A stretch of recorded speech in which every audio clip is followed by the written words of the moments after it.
जय श्री गणेश।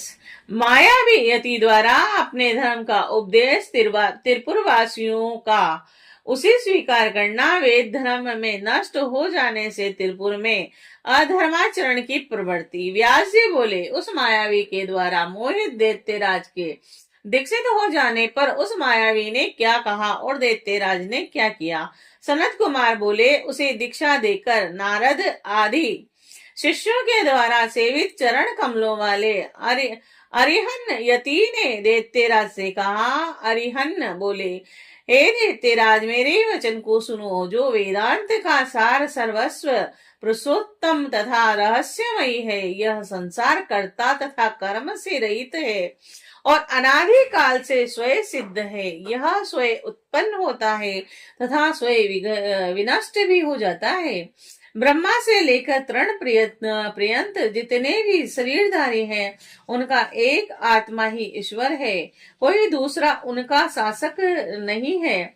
जिस प्रकार हम शरीरधारियों के नाम हैं, उसी प्रकार ब्रह्मा विष्णु तथा महेश आदि यह नाम उन नामधारियों के है। अनादि तो एक अरहिन्न ही है।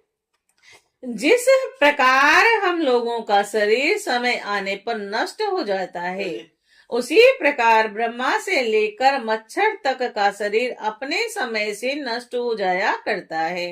विचार करने पर ज्ञात होता है कि शरीर में कहीं भी कोई विशेषता नहीं है, क्योंकि सभी जीवधारियों में आहार, मैथुन, निद्रा तथा भय समान है। सभी शरीरधारी निराहार रहने के उपरांत भोजन प्राप्त करने पर समान रूप से तृप्त होते हैं, कम या अधिक नहीं। जैसे जब हम प्यासे होते हैं तब प्रसन्नता पूर्वक जल पीकर तृप्त होते हैं, और उसी प्रकार अन्य प्राणी भी तृप्त होते हैं। किसी में न्यूनाधिक नहीं होता। रूप लावण्य से युक्त चाहे सहस्त्रों स्त्रियां क्यों ना हो, किंतु सहवास काल में एक ही स्त्री का उपभोग संभव है। अनेक प्रकार के घोड़े चाहे 100 हो चाहे 1000 हो, किंतु अपने अधिरोहण के समय एक का ही उपयोग संभव है, दूसरे का नहीं। निद्रा काल में पलंग पर सोने वाले को जो सुख प्राप्त होता है, वही सुख निद्रा से व्याकुल हो पृथ्वी पर सोने वाले को भी प्राप्त होता है। जैसे हम शरीरधारियों को मरने का भय है, उसी प्रकार ब्रह्मा से लेकर कीट पर्यंत सभी को मृत्यु से भय होता है। यदि बुद्धि से विचार किया जाए तो सभी शरीरधारी समान हैं। ऐसा निश्चय करके किसी को भी कभी किसी जीव की हिंसा नहीं करनी चाहिए। पृथ्वी तल पर जीवों पर दया करने के समान कोई दूसरा धर्म नहीं है। अतः ऐसा जानकर सभी प्रकार के प्रयत्नों द्वारा मनुष्यों को जीवों पर दया करनी चाहिए। एक जीव की भी रक्षा करने से जैसे तीनों लोकों की रक्षा हो जाती है, उसी प्रकार एक जीव के मरने से त्रिलोकीय वध का पाप लगता है, और इसलिए जीवों की रक्षा करनी चाहिए, हिंसा नहीं। अहिंसा सर्वश्रेष्ठ धर्म है तथा आत्मा को पीड़ा पहुंचाना पाप है। दूसरों के अधीन न रहना ही मुक्ति है, और अभिलक्षित भोजन की प्राप्ति ही स्वर्ग है। प्राचीन विद्वानों ने उत्तम परिणाम के साथ ऐसा कहा है, इसीलिए नरक से डरने वाले मनुष्यों को हिंसा नहीं करनी चाहिए। इस चराचर जगत में हिंसा के समान कोई पाप नहीं है, और हिंसक नरक में जाता है तथा अहिंसक स्वर्ग को जाता है।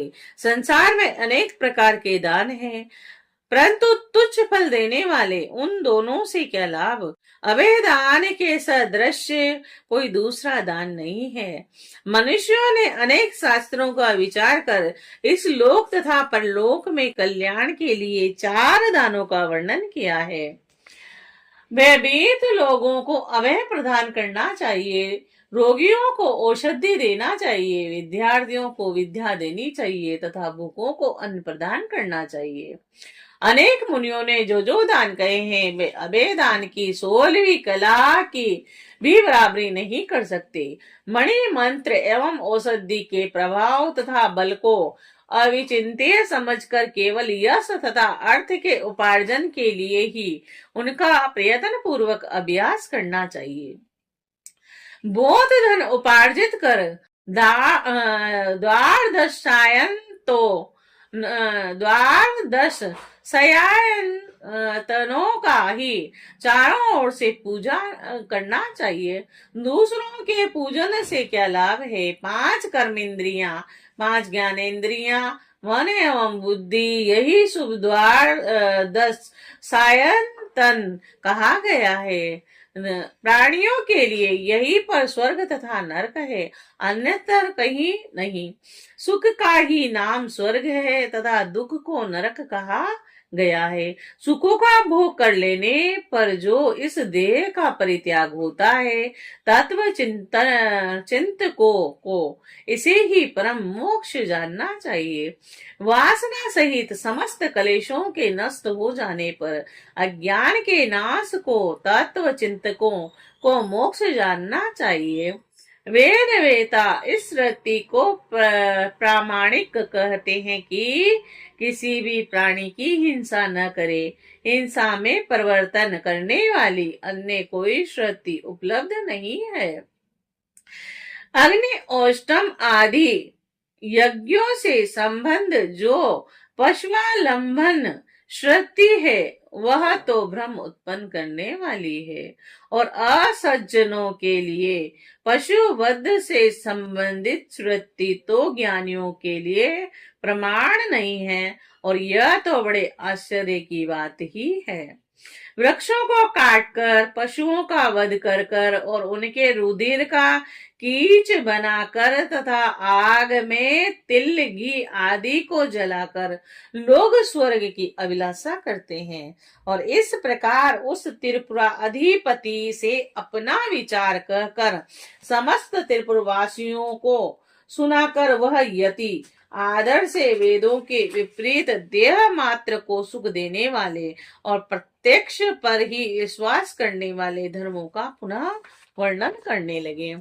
श्रुति जो ऐसा कहती है कि आनंद ही ब्रह्मा है, रूप है, और उसे सही मानना चाहिए, अनेक धर्मों की कल्पना मिथ्या है, और जब तक यह शरीर स्वस्थ है तब तक इंद्रियां निर्मल नहीं होती, और जब तक वृद्धा अवस्था दूर है तब तक सुख का उपभोग करते रहना चाहिए।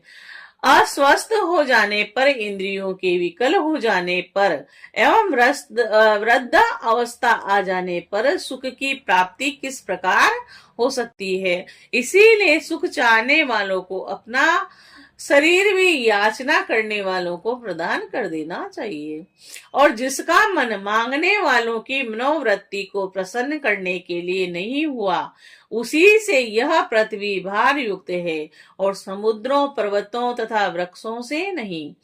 यह शरीर शीघ्र ही नष्ट होने वाला है तथा सिंचित धन विनष्ट हो जाने वाले हैं।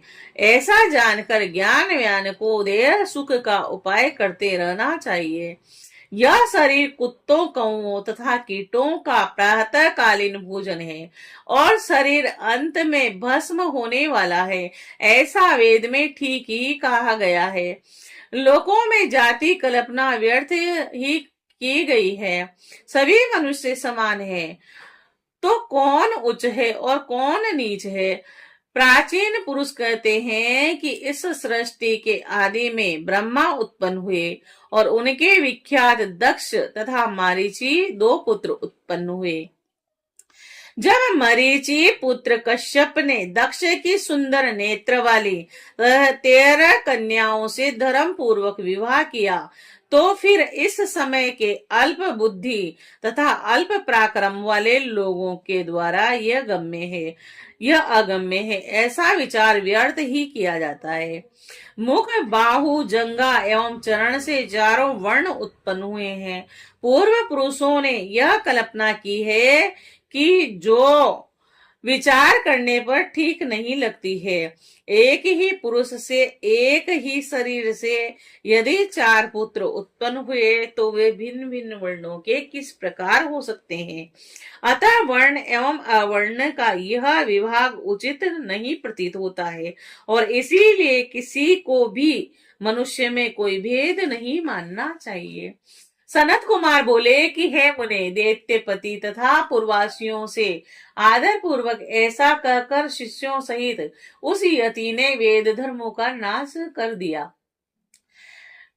पातीय व्रत रूपी महान स्त्री धर्म को तथा समस्त पुरुषों के जितेंद्रिय तत्व धर्म को खंडित कर दिया।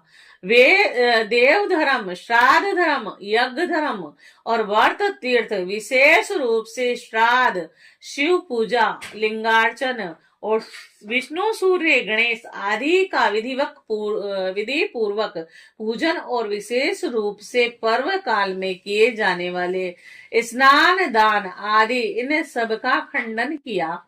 हे विपेंद्रे, बोध कहने से क्या लाभ।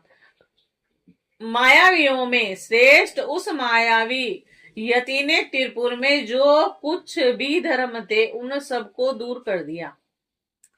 तिरपुर की सभी स्त्रियां उस यति के धर्म का आश्रय लेकर मोह में पड़ गई और उन्होंने पति की सेवा के उत्तम विचार का त्याग कर दिया और आकर्षण एवं वशीकरण विद्या का अभ्यास कर मोहित हुए पुरुष दूसरों की स्त्रियों में अपने मनोरथ सफल करने लगे। और अंतपुर की स्त्रियां, राजकुमार, पुरवासी, पुर की स्त्रियां आदि सभी मोहित हो गए और इस प्रकार सभी प्रवासियों के अपने धर्मों से सर्वथा विमुख हो जाने पर धर्म की वृद्धि होने लगी और अधर्म की वृद्धि होने लगी। और हे प्रभु, उन देवादि देव विष्णु जी की माया से और उनकी आज्ञा से स्वयं दरिद्रता ने त्रिपुर में प्रवेश किया और उन लोगों ने जिस महालक्ष्मी को तपस्या के द्वारा श्रेष्ठ देवेश्वर से प्राप्त किया था, प्रभु ब्रह्मदेव की आज्ञा से उन्हें छोड़कर वह बाहर चली गई।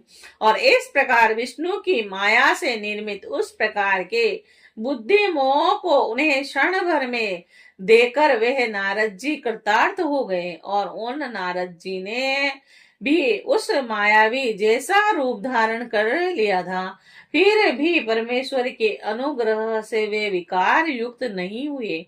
ए मुने, दोनों भाइयों तथा मैं सहित वह दैत्यराज भी शिव की इच्छा से पराक्रमहीन हो गया